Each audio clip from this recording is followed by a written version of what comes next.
Bonjour l'Académie, bienvenue dans cette nouvelle vidéo où nous allons vous apprendre à devenir sociable. Il vous arrive d'être impressionné par la sociabilité de certaines personnes de votre entourage?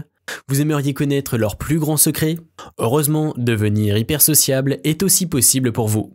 Avec un peu de pratique et d'effort, vous allez sortir de votre zone de confort pour commencer à gagner en assurance et récolter les bénéfices des connexions que vous créez avec les autres. Restez bien jusqu'à la fin de la vidéo, car la dernière technique est sans doute la plus puissante. Juste avant de vous dévoiler nos 7 conseils, assurez-vous de vous abonner à la chaîne et d'activer la cloche des notifications. Entraînez-vous à tenir des conversations courtes avec des inconnus. Lorsque vous rencontrez un collègue, un voisin, une personne dans les transports en commun, profitez-en pour améliorer vos compétences sociales en lançant une discussion. Quand vous faites des achats, au lieu de remercier la caissière et partir, essayez d'échanger sur des banalités. Posez-lui une question simple, ouverte pour la faire parler, puis pratiquez vos compétences d'écoute. Essayez de la faire sourire avec une observation drôle ou un commentaire gentil. Faites ça tous les jours sur toutes les personnes que vous rencontrez. Au début, ça peut vous paraître stressant, mais avec le temps, ça vous semblera plus naturel. Si vous vous entraînez avec des inconnus, vous vous sentirez mieux préparé à discuter avec quelqu'un que vous voulez vraiment apprendre à connaître. Passez du temps à créer un lien avec les autres. Quand vous avez du temps libre, à la place de vous isoler, passez du temps avec vos proches. Par exemple, organisez-vous pour prendre votre déjeuner avec le reste de vos collègues au lieu d'attendre pour manger tout seul. Au lieu de rentrer à la maison dès la fin des cours, restez un peu plus longtemps pour discuter avec vos camarades de classe. La prochaine fois que vous aurez une après-midi de libre, invitez 1 ou 2 amis à passer du temps avec vous. Essayez une activité sociale ou un loisir pour rencontrer des personnes. Si vous n'êtes pas suffisamment exposé aux autres dans votre vie quotidienne, c'est normal de ne pas savoir comment aborder une conversation. Rejoignez un groupe près de chez vous pour trouver des personnes qui ont une passion en commun et avec laquelle vous pouvez vous amuser. Par exemple, un club de lecture, une équipe sportive ou un groupe de bénévoles. Assurez-vous de choisir une activité qui permet d'avoir beaucoup d'interactions. Avant, pendant et après la rencontre, restez amical et discutez avec les autres participants. Organisez les interactions et les sorties avec les autres.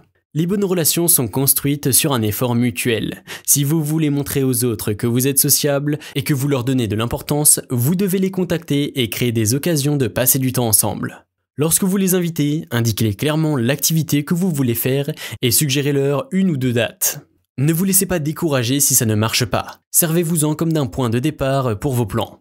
En plus, vous pouvez garder le contact avec vos amis même s'ils n'habitent pas près de chez vous. Décrochez le téléphone et appelez-les ou envoyez-leur un texto pour leur demander comment ils vont.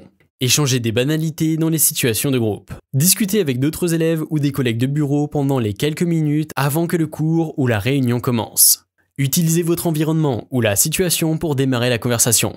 Par exemple, vous pourriez discuter de la réunion ou du cours pour leur demander comment ils se sentent aujourd'hui. Pendant un événement, asseyez-vous à côté de quelqu'un qui vous semble amical et dites-lui bonjour avant de lui demander depuis combien de temps il se rend à ce genre d'événement. Lorsque vous discutez avec quelqu'un que vous ne connaissez pas bien, commencez par quelque chose dont vous avez en commun. Lorsque vous commencez à discuter plus, vous pouvez aborder d'autres sujets au fur et à mesure qu'ils viennent. Si vous organisez une sortie en groupe, choisissez un lieu unique où vous trouverez de nombreux sujets de conversation. Par exemple, vous pourriez essayer un restaurant de tapas pour que votre petit groupe ait de nombreuses options de choix de conversation. Si vous manquez de sujets de conversation, n'hésitez pas à choisir les classiques comme le sport, la culture pop, les passions, mais surtout arrêtez avec la météo.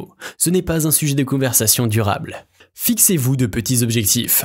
Essayez par exemple de parler à une personne par jour. Vous n'allez pas devenir plus sociable en 24 heures. Concentrez-vous sur de petites étapes en dehors de votre zone de confort ou en vous fixant des petits objectifs que vous pouvez gérer facilement. Lorsque vous vous rendez à une soirée, engagez-vous à parler au moins à une personne que vous ne connaissez pas. À chaque fois que vous attendez dans une file d'attente, faites un compliment à la personne qui se trouve à côté de vous. Une fois que vous aurez atteint ces petits objectifs, fixez des objectifs plus ambitieux. Par exemple, en parlant à 5 employeurs dans un forum à l'emploi ou en invitant une personne que vous ne connaissez pas bien à boire un café. Rejetez les voix critiques et négatives dans votre tête. Lorsque vous remarquez une pensée qui apparaît dans votre tête et vous coupe l'herbe sous les pieds, remplacez-la par quelque chose de positif. Trouvez un peu de vérité dans le message, puis encadrez-le dans une pensée constructive, plus encourageante qui vous aidera à traverser vos angoisses. Par exemple, lorsque vous commencez à penser que vous vous sentez mal à l'aise et que personne ne vous aime, sachez reconnaître que c'est un message négatif et douloureux. Échangez-le avec quelque chose de vrai et de plus constructif. Je ne me sens pas à l'aise dans cette situation car je ne connais personne ici. Si j'entame la conversation avec quelqu'un, je connaîtrai une personne ici et je me sentirai moins mal à l'aise. Pour résumer, chaque personne que vous rencontrez est une occasion de s'entraîner. Évitez de passer du temps avec des gens qui font ressortir votre manque d'assurance. Passez plutôt du temps avec des gens qui vous encouragent et surtout, n'ayez pas peur d'être vous-même. Si vous avez aimé cette vidéo, vous pouvez nous soutenir en vous abonnant. Recevez votre formation offerte en cliquant sur le lien dans la bio. On se retrouve très bientôt pour une nouvelle vidéo. Ciao l'Académie!